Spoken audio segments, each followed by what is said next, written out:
신학철 LG화학 부회장은 첨단 소재 사업을 LG화학의 새로운 중심축으로 키우기 위해 배터리와 디스플레이 소재 생산 능력 향상에 주력하고 있습니다. 4차 산업혁명 시대에 전기차와 디스플레이 시장이 급격하게 커질 것으로 예상되는 만큼 관련 소재 사업도 유망할 것으로 전망됩니다. 특히 전기차 시장은 성장세가 기존의 예상보다 더 빠를 것으로 전망되고 있어 배터리 소재 부족 현상이 심화될 수 있다는 예상이 나오고 있습니다. 배터리 시장 조사 기관 S&E 리서치에 따르면 세계 전기차 수요는 2020년 310만 대에서 2030년 5180만 대까지 증가할 것으로 예상됩니다. 기존 2030년 전망치 4천만 대에서 1천만 대 이상 늘어난 수치입니다. 전기차용 배터리 수요도 같은 기간 139GWh에서 3254GWh로 23배 이상 될 것으로 전망됩니다. LG화학이 2021년 7월 29일 LG전자 비즈니스 솔루션 사업부 소속의 화학전자 재료 사업을 넘겨받기로 한 것도 같은 맥락입니다. LG전자 화학전자 재료 사업은 SRS 분리막을 생산해 왔는데 이번에 SRS 분리막을 생산하는 화학전자 재료 사업을 인수함으로써 LG화학은 배터리 4대 소재 모든 영역으로 사업을 넓히게 됐습니다. 신 부회장은 배터리 시장의 급격한 성장에 발맞춰 전열을 가다듬은 것으로 판단됩니다. 또한 신 부회장은 폴더블 스마트폰 확산에 발맞춰 디스플레이 신소재로 사업 기회를 키울 준비도 하고 있습니다. 특수 개발한 코팅제를 적용해 평면은 유리처럼 단단하면서 접힌 부위는 플라스틱처럼 유연한 폴더블 IT 기기용 커버 윈도우인 리얼 폴딩 윈도우가 바로 그것인데요. 첨단 소재 업계에서는 폴더블 폰과 롤러블 기기의 성장에 따라 LG화학이 개발한 첨단 디스플레이 소재의 수요도 늘어날 수 있을 것으로 내다보고 있습니다. 글로벌 폴더블 디스플레이 시장 규모는 2020년 8억 5천만 달러에서 2025년에는 78억 달러까지 급성장할 것으로 예상됩니다. 삼성전자의 신형 폴더블 폰이 흥행하며 대중화를 이끌고 있어 이런 전망에 힘을 보태고 있습니다. LG화학은 2021년 첨단 소재 사업에서 매출 4조 9천억 원을 낼 것으로 예상되는데 5년 안에 2배 정도 키운다는 목표를 세웠습니다.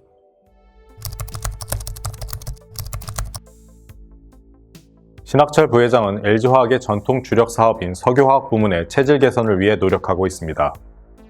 석유화학 사업은 LG화학 실적에서 가장 큰 비중을 차지하고 있는데 세계적으로 탈탄소 흐름이 나타나고 있어 지속 가능한 사업이 될 수 있도록 혁신이 필요한 상황입니다.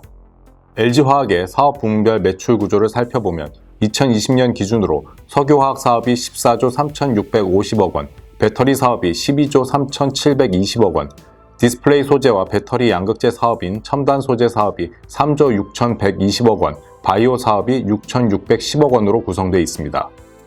특히 신 부회장은 석유화학 부문에서 친환경 소재 사업을 키우고 성장성이 높은 MB 라텍스와 같은 고부가 소재에 힘을 주고 있습니다.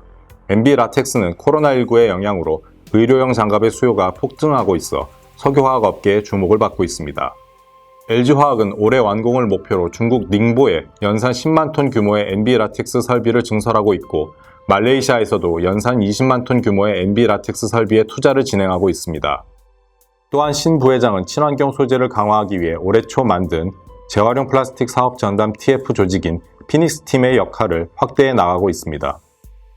신 부회장은 ESG와 관련된 사업을 과감하게 추진한다는 경영 방침에 따라 피닉스 팀의 해외 협력사 대표와 직접 소통할 수 있도록 재량권을 부여한 것으로 전해집니다. 신 부회장의 이런 결단은 LG화학이 고부가 플라스틱 소재를 성공적으로 재활용할 수 있는 기반을 마련했습니다. 재활용 ABS나 재활용 폴리카보네이트 사업은 앞으로 성장 가능성이 높은 소재 분야로 꼽힙니다. 신 부회장은 2021년 10월 온라인 간담회에서 모두 10조 원의 신사업 투자 계획을 발표했는데 이 가운데 3조 원을 석유화학 사업에 친환경 소재 육성에 투입하겠다고 밝혔습니다. 이 자리에서 신 부회장은 비즈니스 세계에서 경쟁력은 실적에 더해 지속 가능성이 전제되어야 한다며 이런 관점에서 사업 포트폴리오를 ESG 기반으로 혁신하고 지속 가능한 성장을 추구해 나가겠다고 말했습니다. 일각에서는 신 부회장이 추진하는 이런 대규모 투자 계획에 자금 확보 문제를 제기하기도 하는데요. LG화학은 투자 자금 확보와 관련해 녹색 채권을 비롯해 다양한 방안을 고려하고 있는 만큼 우려할 사항은 아니라는 태도를 보이고 있습니다. LG화학은 2019년부터 올해까지 누적 기준으로 약 3조 7천억 원 규모의 녹색 채권을 발행해 성공한 경험이 있습니다. 이런 발행 규모는 국내 일반 기업 가운데 최대 수준인 것으로 파악됩니다.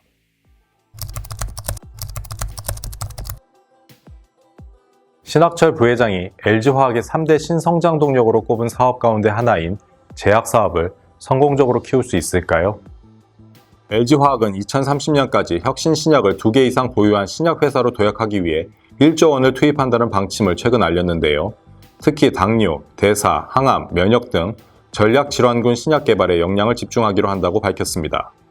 LG화학은 2003년 국산 신약 가운데 처음으로 미국 FDA의 승인을 받은 팩티브를 출시했지만 그 뒤로 바이오 제약 시장에서 뚜렷한 성과를 보이지 못하고 있는데요. 최근 실적을 살펴보아도 영업이익 1천억 원을 넘어서지 못하고 있어 첨단 소재 부문과 비교되고 있습니다.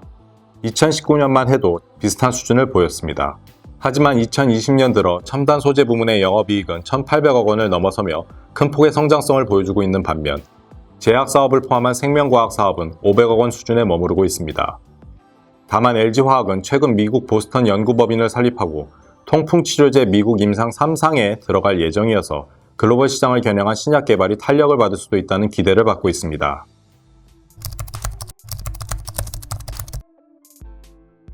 LG화학 주가는 지속해서 발생하고 있는 배터리 리콜 문제의 영향을 받아 약세를 보이고 있습니다. LG화학의 자회사인 LG에너지솔루션은 현대차의 전기차 코나 EV에 들어가는 배터리를 공급했는데 여기서 연달아 화재가 발생하자 2020년 10월에 배터리 상태를 점검하는 소프트웨어 업데이트를 진행했습니다. 하지만 소프트웨어 업데이트를 한 차량에서 또 화재가 발생하자 2021년 2월에 배터리를 전량 교체하는 리콜을 실시했는데요. 리콜이 발표될 때 LG화학 주가는 하락했지만 곧바로 반발 매수세가 들어오면서 크게 영향을 받지는 않는 모습을 보였습니다.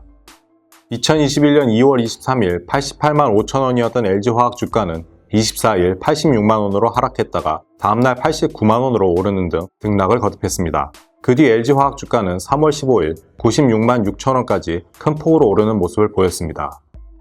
LG화학의 자회사인 LG에너지솔루션이 SK이노베이션과 벌이던 미국 배터리 소송에서 승소한 것에 더해 LG에너지솔루션이 SK이노베이션의 미국 조지아주 공장을 인수할 수도 있다는 소식이 전해지면서 급등한 것인데요. 이때까지만 해도 배터리 리콜은 일회성 이슈로 받아들여지는 분위기였습니다만 올해 들어 두 차례에 걸쳐 이루어진 제너럴 모터스 차량 리콜 사태는 주가에 큰 영향을 미쳤습니다. GM은 올해 7월 25일 배터리 모듈 교체 리콜을 발표한 뒤 올해 8월 23일 기존에 문제가 없다고 봤던 2019년 이후 출시된 차량도 리콜하기로 결정했는데요.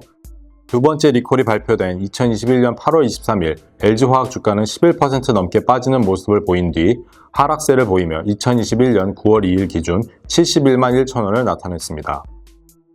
SK이노베이션과 배터리 분쟁에서 승기를 잡았던 3월 15일에 비교해 25% 가까이 밀린 셈입니다.